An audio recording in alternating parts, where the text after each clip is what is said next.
میں جب وہاں پہنچی تو کھانسی ہونے لگ گئی کیونکہ وہاں گرد ہی اس قدر تھی، لیکن پھر مجھے یہ خیال آیا کہ ابھی میں نے صبح ہی تو اس اسٹور روم کی صفائی کی ہے، وہ بھی بہت اچھے طریقے سے، پھر یہ سب کیوں؟ میں جس بھی چیز پر ہاتھ پھیرتی تو میرے ہاتھ شدید گرد آلود ہو جاتے۔ میں نے سر جھٹک دیا کہ اب میں پھر سے ایک دفعہ اس کی صفائی نہیں کر سکتی۔ میں نے اپنے سر سے دوپٹہ اتارا اور ساتھ ہی اس سے اپنا بیڈ جھاڑا اور شدید تھکاوٹ کے باعث گر گئی۔ خیر اس وقت تو تھکاوٹ سے چور تھی، اسی لیے لیٹ گئی اور پھر لیٹتے ہی سو بھی گئی۔ رات کے تیسرے پہر میرے کمرے کے دروازے پر کسی نے زور سے دستک دینا شروع کی تو میری آنکھ کھل گئی۔ میں ہڑبڑا کر اٹھ بیٹھی اور تیزی سے دروازے کی جانب لپکنے سے پہلے کھڑکی کی جانب بڑھی۔ مجھے تو وہاں دروازے پر کوئی بھی نظر نہیں آیا۔ میں نے وہم ہی سمجھا اور سوچا کہ شاید کوئی خواب دیکھ چکی ہوں۔ دوبارہ سے آ کر سو گئی، لیکن ابھی کچھ ہی دیر گزری تھی کہ اونچی آواز میں میرا نام لیا جانے لگا۔ میں اٹھ گئی اور آواز سن کر ڈر گئی کیونکہ یہ کسی اور کی نہیں، تائی جان کی آواز تھی۔ میں نے جلدی سے دروازہ کھول دیا اور انہیں سلام کیا، لیکن ان کے سرخ لال چہرے اور شعلہ برساتی آنکھوں کی تاب نہ لاتے ہوئے نیچے منہ کر کے کھڑی ہو گئی۔ انہوں نے مجھے بالوں سے پکڑا اور پھر گھسیٹتے ہوئے نیچے لے گئی، جہاں پہ ان کی بیٹی رمشا، بیٹا جبران اور میرے تایا جان کھڑے تھے۔ تائی کہنے لگی کہ جب میں نے منع کیا تھا کہ یہ یہاں نہیں رہے گی تو پھر یہ یہاں پر کیوں ہے؟ وہ براہ راست تایا سے پوچھ رہی تھی۔ میں نے تایا کی طرف ملتجی نگاہوں سے دیکھا تو وہ کہہ رہے تھے کہ آج کی رات یہاں گزار لے گی، صبح ہوتے ہی شمیم کام والی کے ساتھ اس کو روانہ کر دیں گے۔ بس کچھ ہی دیر تو رہ گئی ہے اس کے آنے میں۔ تایا جان نے تائی کو بڑی نرمی سے کہا۔ نہ جانے کیسے وہ مان گئی، اور یہی کہا کہ تم باہر لان میں سوگی، یہاں کمروں میں تمہارا کوئی کام نہیں ہے۔ میں لان میں چلی گئی اور ساتھ ہی ان لوگوں نے بڑے سے لکڑی کے داخلی دروازے کو اس زور سے بند کیا کہ میرے کانوں کے پردے تک پھٹنے کے قریب ہو چکے تھے۔ میں باہر لان میں آ گئی، جہاں رنگ برنگے پھولوں کے ادموئے مرجھائے چہروں کو دیکھ کر عجیب سی رونق میرے چہروں پر آ گئی۔ لان کے مشرقی طرف ایک جامن کا درخت بھی تھا، جس کے بارے میں مشہور تھا کہ یہ ہر موسم میں بے شمار پھل دیتا ہے، اس کے اوپر سے پھل کبھی بھی کم نہیں ہوتے۔ میں نے اسے کچھ ہلا کر دیکھا تو نیچے بے شمار پھل گرے اور میں نے اٹھا کر انہیں کھا لیا۔ واقعی وہ بے حد نرم اور میٹھے تھے۔ میں جامن کھاتی ہوئی لان کے جنوب میں زمین میں لگے بینچ پر جا بیٹھی، جو زمین سے کچھ اونچا اور پتھر کا بنا ہوا تھا۔ میں جامن کھا رہی تھی اور اماں کی آخری سانسوں کو محسوس کر رہی تھی، جب وہ مجھے کہہ رہی تھی کہ بھائی اور ابا کا بڑا خیال رکھنا۔ اے میری ماں، ایک دفعہ آ کر دیکھ تو صحیح کہ میں کن حالات سے گزر رہی ہوں، کس قدر قیامتیں مجھ پر بیت رہی ہیں۔ میری ان سوچوں کے بھنور میں بہنے سے سب کچھ کب بدل جانے والا تھا، اس لیے میں نے سوچا ہی نہیں اور اسی بینچ پر لیٹے ہوئے رات گزارنے کا سوچنے لگی۔ ابھی کچھ ہی دیر گزری ہوگی کہ میرے بینچ نے زور زور سے ہلنا شروع کر دیا۔ میں پھر سے ڈرتے ہوئے اٹھ بیٹھی کہ شاید تائی جان ہے۔ جیسے ہی آنکھیں کھولیں تو سامنے کوئی بھی نہیں تھا، لیکن کوئی اشاروں میں کہہ رہا تھا کہ آئندہ اس لان میں کہیں بھی نظر مت آنا، ورنہ بہت ہی زیادہ برا ہوگا۔ میں بے حد پریشان ہوئی اور بھاگتے ہوئے اندر والی طرف چلی گئی، لیکن دروازہ تو بند تھا، اسی لیے میں پھر باہر ہی بیٹھی رہی۔ بے شمار آنسو زمین میں کہیں جذب ہو گئے۔ خدا خدا کر کے صبح ہوئی اور گیٹ پر بیل ہونے ہی لگی۔ میں بھاگتی ہوئی گیٹ کھولنے کے لیے چلی گئی کیونکہ اس وقت شمیم ہی میرا آخری سہارا تھی۔ وہاں پر شمیم کھڑی تھی، جو مجھے اس قدر گھبرایا ہوا دیکھ کر سمجھ چکی تھی کہ یقیناً بیگم صاحبہ آ چکی ہیں۔ وہ بنا کچھ بولے اندر چلی گئی اور میں وہیں پہ بھوکی پیاسی بیٹھی رہی۔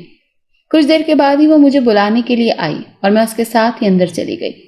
جب میں اندر گئی تو میرا جو ایک کپڑے رکھنے کے لیے بیگ تھا وہ سامنے کھلا پڑا تھا، گویا پوری چیکنگ ہوئی تھی۔ پھر شمیم سے کہا گیا کہ آج سے اسے اپنے ساتھ ہی رکھنا، اپنی بستی میں، اور اسے جہاں مرضی کام پر رکھواؤ یا پھر اسے کہیں مانگنے بٹھا دو، ہماری بلا سے، بس یہ ہمارے اس پورے علاقے میں کہیں بھی نظر نہ آئے۔ جی بیگم صاحبہ، اور آج تم چھٹی کرو اور کل بھی، کیونکہ ہمیں ایک شادی پر جانا ہے۔ مما، آپ نے یہ تو بتایا ہی نہیں کہ داؤد بھائی کی شادی ہے۔ میری کزن نے جان بوجھ کر یہ نام لیا کیونکہ وہ جانتی تھی کہ داؤد میری پھپھو ذات کے ساتھ کچھ دل کے کبھی یک طرفہ معاملات رہے تھے۔ کئی آنسو میرے دل پر گرے اور میں چپ چاپ ایک دفعہ پھر سے باہر نکل آئی۔ شمیم بھی میرے ساتھ ہی تھی. کہنے لگی کہ تمہیں اپنی بستی میں تو نہیں لے جا سکتی کیونکہ وہاں تو تم بالکل بھی محفوظ نہیں رہو گی. وہ مجھے چلتے چلتے ریلوے اسٹیشن لے گئی جہاں پہ کہیں وہ خود کبھی پہلے جھاڑو لگایا کرتی تھی. وہاں کے اسٹیشن ماسٹر سے اس کی اچھی دعا سلام تھی. مجھے اپنے ساتھ اس کے دفتر میں لے گئی جہاں پہ وہ بیٹھا تسبیح پڑھ رہا تھا. چہرے سے تو اچھا انسان ہی لگتا تھا لیکن نہ جانے اب دل میں اس کے کیا ہو. اس نے ہمیں دیکھا تو بیٹھنے کو کہا. شمیم نے الف سے یہ تک ساری داستان سنا ڈالی. ماسٹر نے کچھ دیر سوچا اور پھر کہا کہ یہاں اور تو کوئی نوکری نہیں، بس ایک جھاڑو لگانے والے کی جگہ کل ہی خالی ہوئی ہے. اگر وہ یہ کام کر سکے، اور ہاں رہائش کے لیے تو یہ برآمدے ہی ہیں جو سمرود کے باغ کے پیچھے ہیں. لیکن یاد رکھنا کہ سمرود کے باغ میں نہیں جانا کیونکہ وہاں پہ ہمیشہ ہی کچھ ایسا ہو جاتا ہے کہ واپسی کے تمام راستے ختم ہو جاتے ہیں. میں نے ساری باتیں بڑے ہی غور سے سنی اور آج سے ہی کام پر لگ گئی. پورا دن کوئی اتنا خاص کام نہیں تھا، بس صبح صفائی کرتی اور پھر شام سے کچھ دیر پہلے. اس سے زیادہ اور کوئی کام نہیں تھا. تنخواہ بھی میری ضرورت سے کہیں زیادہ تھی. ایک وقت میں ہی ٹھیک سے جھاڑو لگاتی اور پھر ایک وقت روٹی کھا لیتی. یہاں کی زندگی بھی بڑی بھلی سی تھی کہ ہر روز ہی ایک نئی کہانی سننے کو ملتی. ایک دن میں جھاڑو لگا کر ٹرین کی پٹری کے ساتھ بنے بینچوں میں سے ایک پہ بیٹھی ہوئی تھی کہ ایک خوبصورت سے خوشباش سی فیملی میرے سامنے ہی ٹرین سے اتر کر آئی. 2 بچے اور 2 ہی میاں بیوی تھے. ان کو دیکھ کر مجھے اپنا بچپن اور پھر پاک پتن سے کشمیر تک کا ٹرین کا سفر یاد آ گیا. 2 آنسو دل میں ہی گر گئے کیونکہ حال سے تو کئی گنا زیادہ خوبصورت میرا ماضی تھا. میرے سامنے ہی وہ جلدی سے چلتے ہوئے اس باغ کے قریب پہنچ گئے. لگتا تھا کہ پہلی دفعہ اس قدر بڑا باغ دیکھ رہے تھے. وہاں پر جا کر وہ تصاویر بنانے لگے کہ اچانک ہی ان کا بیٹا ہاتھ چھڑا کر اس باغ میں داخل ہو گیا. ماں بھی پیچھے لپکی اور باپ نے بیٹی کی انگلی پکڑتے ہوئے اس کے پیچھے ہی جانے میں بہتری سمجھی. میں یہ سب کچھ بڑی ہی دلچسپی سے دیکھ رہی تھی کہ اچانک اس عورت کے چیخنے چلانے کی آوازیں آنے لگی. وہ روتی پیٹتی ہوئی وہاں سے باہر نکلی کیونکہ وہاں سے اس کے ہنستے کھیلتے بیٹے کی لاش برآمد ہوئی جس کو اس کے باپ نے بھیگی ہوئی آنکھوں سے اپنے ہاتھوں پر لٹایا ہوا تھا. یہ سب کچھ دیکھ کر میرے اوسان ہی غطا ہو گئے کہ ایسا کیسے ہو گیا. میرے تو دل کو جیسے کوئی مٹھی میں بند کر کے لے گیا ہو، ایسے جیسے میرا دل ہی چیر دیا گیا ہو. میں بھی تیزی سے ان کی طرف لپکی بلکہ وہاں پر موجود ہر شخص ہی روتا ہوا ان کی طرف بڑھ رہا تھا. اسٹیشن ماسٹر بھی اپنے کمرے سے باہر نکل آئے اور اس بچے کو جا کر دیکھا، کھانے پینے والی اشیاء خریدی. زندگی میں کچھ سکون سا محسوس ہوا لیکن جیسے ہی اس بچے کا چہرہ میری نگاہوں کے سامنے گھوم جاتا تھا میرا سر ہی گھوم جاتا تھا. اس واقعے کے بعد ریلوے انتظامیہ نے اس باغ کے ارد گرد سخت ترین پہرا بٹھا دیا اور ساتھ میں ہی یہ کہہ دیا کہ جو کوئی ادھر منہ بھی کرے گا تو اسے بھاری جرمانہ ہوگا. لوگ احتیاط کرنے لگے تھے. ایک شام میں جھاڑو لگا رہی تھی کہ میرے ساتھ بالکل میرے پاس کچھ ایسا احساس ہو جیسے کوئی میرے بالکل پاس ہی ایک جھاڑو لگا رہا ہو. لیکن اس جھاڑو لگانے سے مجھے یہ نقصان ہو رہا تھا کہ جہاں جہاں پہ جھاڑو لگتا جا رہا تھا وہاں پر پہلے سے بھی کہیں زیادہ گند پڑتا جا رہا تھا. میں بے حد پریشان ہوئی کہ آخر یہ ماجرا کیا ہے. بہرحال مجھے اپنے حصے کی صفائی کرتے کرتے رات کے 8 بج گئے. میں تھک کر چور ہو چکی تھی کہ اچانک ہی ایک انہونی سی شکل والا آدمی میرے پاس آیا اور چپ چاپ مجھے دیکھنے لگا. میں اس کی شکل دیکھ کر سوچ رہی تھی کہ اس کی شکل کسی انسان سے تو مل ہی نہیں رہی. پھر یہ کون ہے؟ میں اپنے برآمدے میں جانے لگی جس کو میں اب ایک کمرہ کہہ سکتی تھی کیونکہ چچا اسٹیشن ماسٹر کی وجہ سے ایک مہربانی ہو چکی تھی کہ حکومت نے ان کھلے برآمدوں کو چند چھوٹے چھوٹے کمروں میں منتقل کر دیا تھا. مطلب کہ وہاں پر 3 دیواریں تو پہلے ہی تھی، اب 4تھی دیوار بنا کر ایک دروازہ بھی لگا دیا. اب ہم سب خاک روب اپنے اپنے کمروں میں رہتے. میرا کمرہ باغ کے اس کونے کے بالکل ساتھ تھا جہاں پر ہمیشہ ہی بہت خطرہ رہتا ہے. لیکن یہ سب کچھ جانتے ہوئے بھی مجھے اپنے کمرے سے محبت ہو چکی تھی، اسی لیے میں اسے تبدیل کرنے پر تیار ہی نہیں تھی. ایک صبح میں کام کرنے کے لیے نکل ہی رہی تھی کہ میرے ساتھ ساتھ ایک آدمی نے چلنا شروع کر دیا. میں ایک دم سے رک گئی تاکہ وہ مجھ سے پہلے جہاں بھی اس نے جانا ہے وہ چلا جائے. میں جیسے ہی رکی وہ بھی رک گیا اور پھر کچھ کہنے ہی لگا کہ ایک دم سے وہ کہیں بھیڑ میں غائب ہو گیا. میں نے آس پاس ارد گرد بہت دیکھا لیکن وہ کہیں بھی نظر نہیں آیا. میں نے کچھ دیر تک تو اس کے بارے میں سوچا لیکن پھر یہ سوچتے ہوئے آگے بڑھ گئی کہ ہوگا کوئی آوارہ گرد. یہ کہنے کی دیر تھی کہ شدید دھوپ میں بھی بجلی چمکی اور اس زور سے گرجی کہ پورے اسٹیشن کی ہر چیز ہل کر رہ گئی. میں بھی سہم گئی کہ ایک طرف کو بیٹھ گئی. اور زوردار بارش شروع ہو گئی۔ وہاں پہ تو کھڑے رہنا محال ہو گیا۔ میں تیزی سے ایک چھتر کے نیچے کھڑی ہو گئی، لیکن یہ کیا، اس چھتر میں سے بھی بارش میرے اوپر ٹپک رہی تھی اور میرے سارے کپڑے گیلے کر رہی تھی۔ میں حیران تھی کہ لوہے کی چھتر کیسے ٹپک سکتی ہے۔ خیر 3 گھنٹے مسلسل بارش ہوئی اور پھر ایک دم سے دھوپ نکل آئی۔ اب تو صفائی کی ضرورت ہی نہیں تھی کیونکہ سارا اسٹیشن ہی بھیگ چکا تھا۔ دوپہر کے کھانے کے بعد میں اپنے کمرے میں آ جایا کرتی تھی تاکہ کچھ دیر آرام کر سکوں۔ جیسے ہی میں اپنے کمرے کا تالا کھولنے لگی تو مجھے ایسا لگا جیسے یہ کسی نے پہلے سے ہی کھولا ہوا ہے۔ میں جلدی سے اندر گئی کیونکہ میرے دل میں ایک دم سے ایک خدشہ آ گیا کہ کہیں کوئی چور۔ میں تیزی سے اندر داخل ہو تو یہ دیکھ کر حیران رہ گئی کہ پورے کمرے میں گلاب کے پھول پڑے ہوئے تھے۔ ان کی معطر سی خوشبو میرے رگو پے کو مسحور کر رہی تھی۔ میں کچھ دیر کے لیے تو بھول ہی گئی کہ میں اپنے ہی کمرے میں ہوں، بلکہ مجھے یہ محسوس ہوا کہ میں یہاں اپنے نہیں بلکہ کسی اور کے کمرے میں ہوں۔ پھر جب مجھے ہوش آیا تو میرے کمرے میں وہی مرد داخل ہوا جو کل میرے ساتھ ساتھ چل رہا تھا۔ جیسے ہی وہ میرے کمرے میں داخل ہوا تو میں ایک دم سے اسے دیکھ کر چلانا شروع ہو گئی۔ میرے چلانے کی آوازیں دور دور تک جا رہی تھیں۔ اسٹیشن ماسٹر اور دیگر عملہ بھاگتے ہوئے آئے اور مجھے بے ہوشی کے عالم میں اٹھا کر باہر لے گئے۔ کافی دیر کے بعد مجھے ہوش آئی تو ان سب کے بتانے میں نے بتایا کہ ایک آدمی میرے کمرے میں داخل ہو رہا تھا۔ وہ سب بڑے ہی حیران ہوئے کہ ایسی جرات کون کر سکتا ہے۔ خیر معاملے کی تہہ تک پہنچنے کے لیے وہ لوگ جو میرے اس وقت اپنے تھے میرے ساتھ سائے کی طرح رہے، لیکن کوئی بھی ناخوشگوار واقعہ پیش ہی نہیں آیا۔ میں اب دوبارہ سے کام پر جانے لگ گئی تھی۔ کافی دنوں کے بعد میرے ذہن میں ایک خیال آیا کہ میرے پاس اب ٹھیک ٹھاک پیسے پورے ہیں تو کیوں نہ میں 10ویں جماعت کے پیپر ہی دے لوں۔ میں نے اسٹیشن کے قریب ایک کتابوں والی دکان سے کتابیں خریدی اور پڑھنے لگ گئی۔ میرا کافی سارا دھیان ادھر ادھر سے ہٹ چکا تھا۔ میں اپنے کمرے میں پڑھ رہی تھی کہ ایک دم سے کمرے میں لگے واحد بلب نے زور زور سے ہلنا شروع کر دیا۔ اس سے میرے ذہن میں عجیب سے خیالات رونما ہونے لگے کہ ایک دم سے کمرہ دھوئیں سے بھر گیا۔ میں نے اٹھتے ہی دروازہ کھول دیا تو سامنے پڑے بینچ پہ وہی آدمی مجھے نظر آیا۔ وہ میری طرف ہی دیکھ رہا تھا۔ میرے دیکھتے ہی دیکھتے وہ ایک دم سے غائب ہو گیا اور میں نے جلدی سے کمرے کی کنڈی لگا دی۔ میں پریشان تو بہت ہوئی، لیکن اب کیا روز دوستوں کو تکلیف دیتی؟ کچھ دیر بعد ہی میں نے لائٹ بجھا دی اور سو گئی۔ مجھے یہاں پر کام کرتے ہوئے 6 ماہ گزر گئے تھے۔ باپ اور بھائی نے کبھی بھی پوچھنے کی زحمت نہیں کی کہ میں کہاں ہوں اور کس حال میں ہوں۔ میں شام کو صفائی کر کے بینچ پر بیٹھی ہوئی تھی کہ شمیم آ گئی۔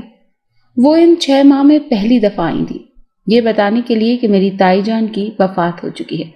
مجھے دلی رنج ہوا۔ میں نے کہا میری طرف سے افسوس کر دینا تایا جی سے۔ وہ چلی گئی تو دور سے ہی ایک فقیر لنگڑاتا ہوا میری طرف ہی آ رہا تھا۔ میں نے چاہا کہ کچھ اس کی مدد کر دوں۔ جو ہی میں نے کچھ پیسے نکالنے کی کوشش کی تو وہ میرے بالکل قریب آ چکا تھا۔ ابھی میں اس سے یہ پوچھنے ہی والی تھی کہ وہ یہاں اتنی جلدی کیسے پہنچ گیا تو وہ کہنے لگا میری کچھ مدد کر دو۔ میں اس کی مدد ہی کرنے لگی تھی، لیکن ایک دم سے اس کا چہرہ بدلا اور وہ اسی آدمی میں تبدیل ہو گیا جو کافی دنوں سے میرے قریب آنے کی کوشش کر رہا تھا۔ میں نے جیسے ہی پہلے کی طرح شور مچانے کی کوشش کی تو اس نے میرے منہ پر اپنا بھاری سا ہاتھ رکھ دیا۔ میرا دم گھٹنے لگ گیا۔ وہ ایک دم سے ایک عجیب سی شکل میں تبدیل ہو گیا اور ساتھ ہی کہنے لگا کہ میری مدد کرو۔ میں تمہاری کیا مدد کروں؟ کچھ مجھے بتاؤ بھی تو، کون ہو اور کیوں میرے راستے میں بار بار آ جاتے ہو؟ میں نے اس کی طرف دیکھا تو وہاں تو حالات ہی بدل چکے تھے۔ وہ تو ایک جن زادہ تھا جو میرے سامنے پورے روب کے ساتھ کھڑا تھا۔ میں تو بے ہوش ہونے کے ہی قریب تھی کہ وہ کہنے لگا نہیں ابھی تم نے بے ہوش نہیں ہونا، کیونکہ ابھی تو تمہاری کمبختی کے دن شروع ہونے والے ہیں، کیونکہ تم نے بہت عرصے سے ہمارا جینا حرام کیا ہوا ہے۔ میں یہ سب کچھ سن کر شدید حیران ہو رہی تھی کہ میں کیسے جینا حرام کر سکتی ہوں؟ میں نے تو خود بے حد اذیت میں زندگی گزاری ہے۔ اس نے یہ کہتے ہی مجھے ایک انگلی پر اٹھایا اور غائب ہو گیا۔ میں اپنے کمرے میں نہیں تھی۔ صبح جب کافی دیر تک میں کمرے سے باہر نہیں نکلی تو میرے کمرے کا دروازہ توڑا گیا اور میری غیر موجودگی میں بے شمار مفروضے گھڑے گئے۔ سب سے بڑی بات جو بہتان کی صورت میں مجھ پر لگی وہ یہی کہ اکیلی لڑکیاں زیادہ تر ایسا ہی کرتی ہیں کہ کچھ عرصہ اپنا اعتبار بناتی ہیں دوسروں پہ اور پھر وہ